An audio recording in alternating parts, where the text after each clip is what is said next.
Hello, everybody. Professor Toto here. The day after Gotham City fell, we've sent out a Trump call instead of a bat call. And I want to help you today understand, New York, why you still have hope. So let me tell you what this is like. You got a young boy, a young, dumb, stupid, madman dummy is his name now. Professor Toto has renamed the mayor-elect of New York City to Madman Dummy. And Madman Dummy is throwing a big house party. Everybody's so excited. There's going to be free booze. There's going to be free food. There's going to be free entertainment. And we're all having a house party, you know, at my house. Some 16-year-old kid going to have this great free-for-all party. The only problem is Daddy, the daddy of the 16-year-old has the keys to the house, the Wi-Fi password, and all the money. So go ahead and have your party because Daddy's got the keys. And in this situation, Daddy is Trump. All right? So let them have their little party over all the free stuff they're going to be getting because Professor Toto is here to set the record straight. So you'll never be confused. By the way, if you're not a subscriber to my daily blog on Substack, you should be. It's free of charge. Go look for Professor Toto over on Substack. All right. Let's talk about the real numbers. Donald Trump holds the checkbook, and he's already announced to the world there'll be no checks for communism.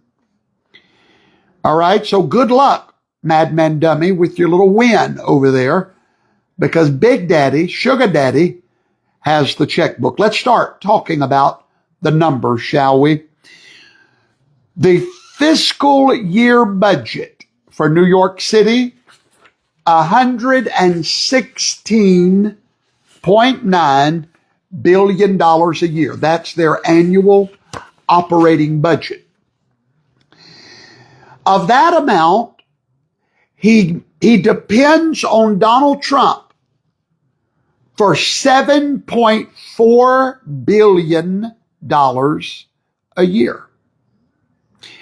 Now, that's only 7% of their annual budget. I agree. They could survive without Daddy's money.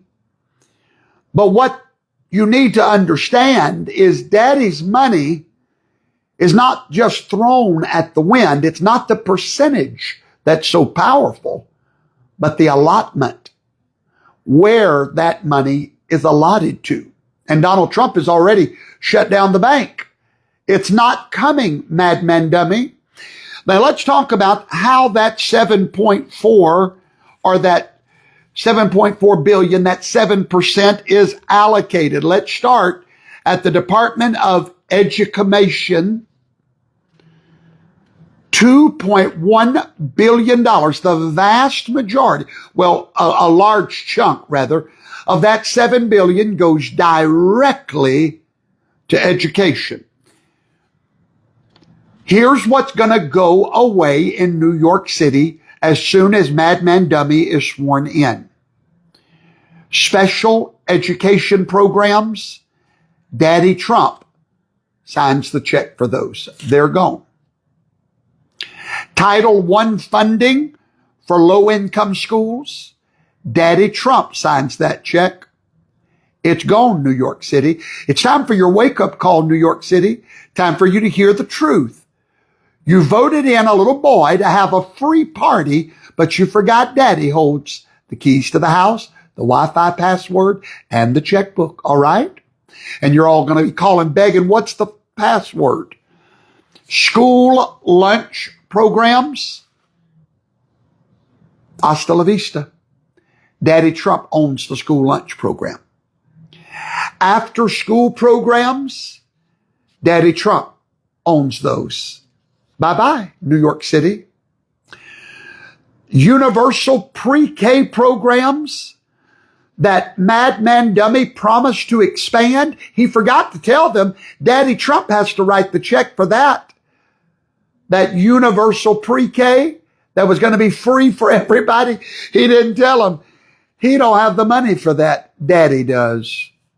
Now let's talk about social services, shall we? Between the Department of Social Services and the Department of Homeless Services, the lifeline for New York's homeless population comes from Daddy Trump. The biggest single federal award is called Temporary Assistance for Needy Families, or TAN. 25% of all non-pandemic funding is to help needy families in New York City. Last year, it supported 146,000 families in need. Daddy Trump signs that check. He is not giving it to socialism or communism. Daddy Trump funded 44% of family shelters in New York City. That's going to shut down. They're going to shut down because Madman Dummy wanted to have a free party in Daddy's house. Don't work that way.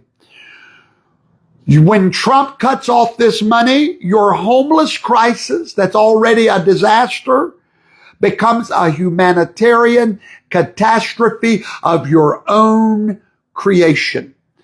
Now, I can hear some of you right now that's starting to get eat up with that disease called socialism. Why would we do that? Let me tell you, that's what makes me mad. See, fixing to make me mad. That's what's fixing to happen. Why would we do that? First of all, the world I lived in, the world my grandmother raised me in, choices have consequences. We ain't doing nothing. You voted to get rid of all of this. This is democracy, is it not? You voted. Trump told you. He warned you. He prepared you, New York City, and you didn't listen because you're under the spell of progressivism.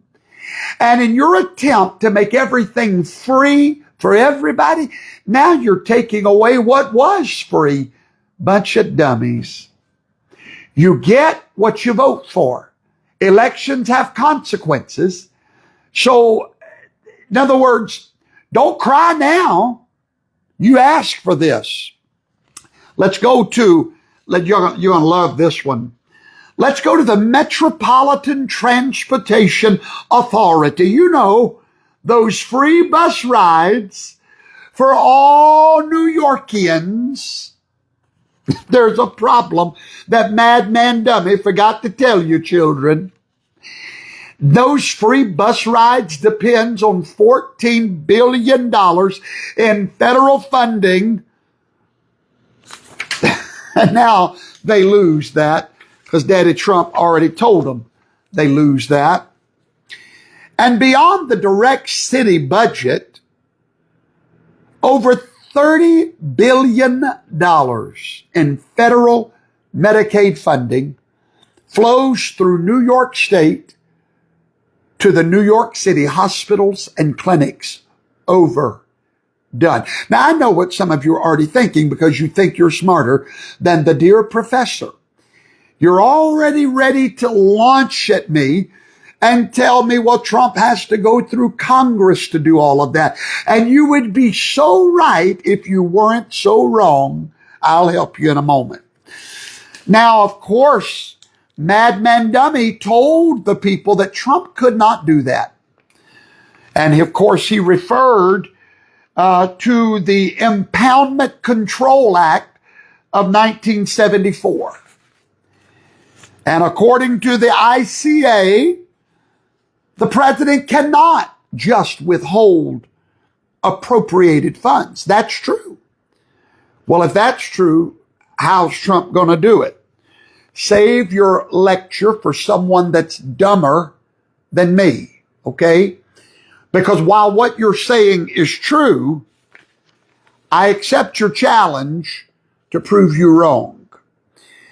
The Impoundment Control Act, theoretically, I love that word theoretically, what it means is in a perfect world, Trump is required to send a message to Congress to get approval from the House and the Senate, and then to release funds within 45 days. All right?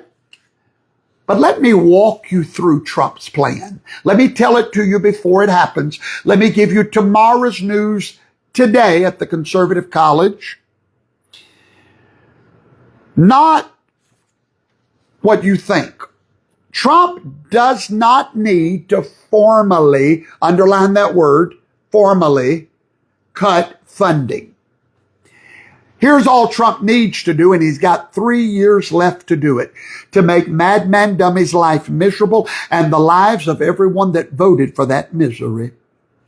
Number one, he don't have to cut the funding. He delays grant approvals 6 to 9 months because the president has a unique privilege to request a comprehensive review process. Takes 9 months for the review. Now, the presidents normally don't request that, you understand.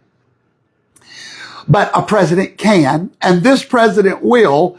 That buys him a year, all right? After he's gone through the CRP, the comprehensive review process, they'll notice a few little things that needs further clarification. And that's when you request endless documents. And then you need to request environmental impact studies. What about those compliance certifications? And then you slow walk the reimbursements until those programs run out of cash, which would happen in about 30 days. And then you have to require, the president can, pre-approval for expenditures that were previously routine. New York City, Trump's going to save you from your own stupidity. And by the way, you cannot sue Donald Trump over a delay. Yes, you can sue him if he formally withholds funds, but you can't sue him for delay. And now, those two things are going to buy him 2 to 3 years. Mamdami's first term will almost be over with. Now let's talk about weapon number 2. That's his first weapon. Delay, delay, delay. But weapon number 2, let's talk about selective enforcement, shall we? Some federal funding is mandatory, granted. Social Security, Medicare, and Trump cannot touch those without Congress. But there are huge chunks of discretionary grants that give the executive branch full power over which applicants get approved, federal government. What conditions get attached to the approval, federal government. How compliance is defined, federal government. And when the payments get processed, Donald Trump, all of that, Donald Trump. So Madman Dummy, y'all enjoy your little free party with chips and dip for everybody, because Daddy's got the Wi-Fi password, he's got the key to the house, and he's got the checkbook.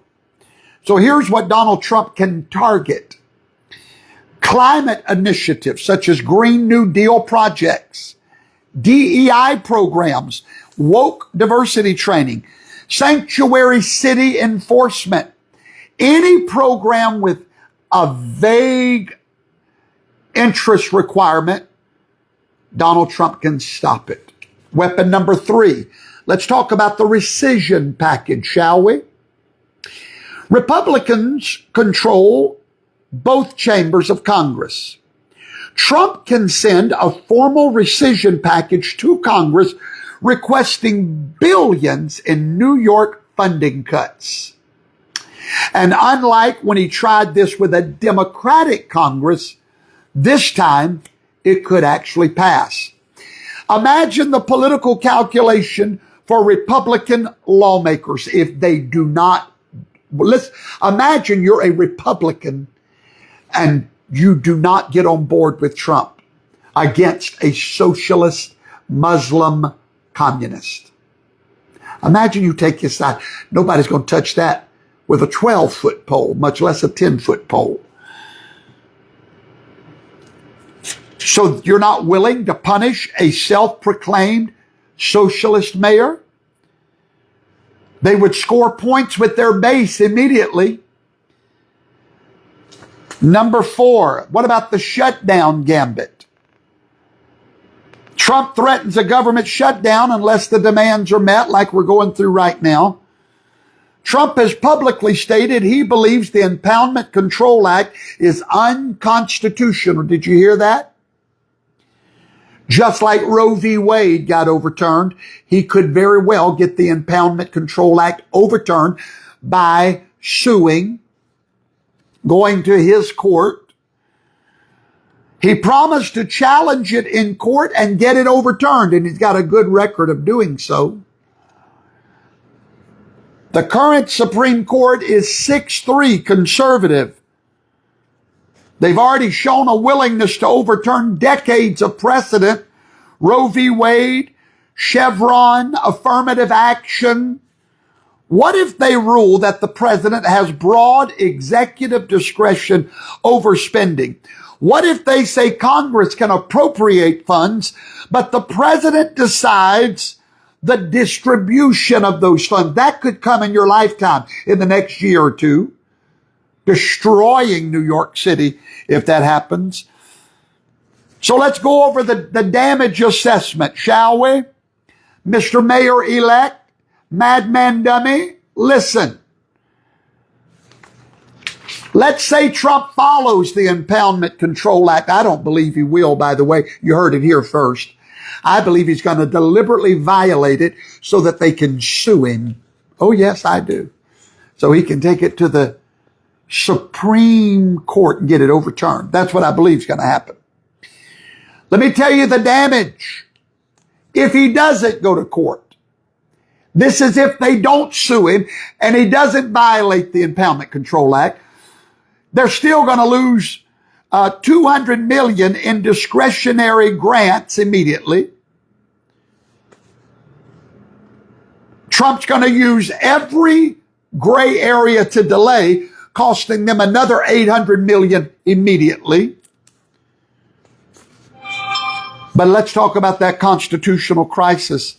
If Trump openly defies the ICA, SCOTUS backs him, and Congress supports him, New York City loses everything.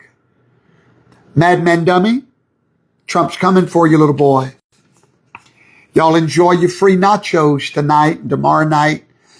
Get you some queso and give that away free to everybody. The whole time, y'all know y'all looking at the door waiting for Daddy to come home. Daddy's coming home. New York City is home. Have a good day, everybody. Bye-bye.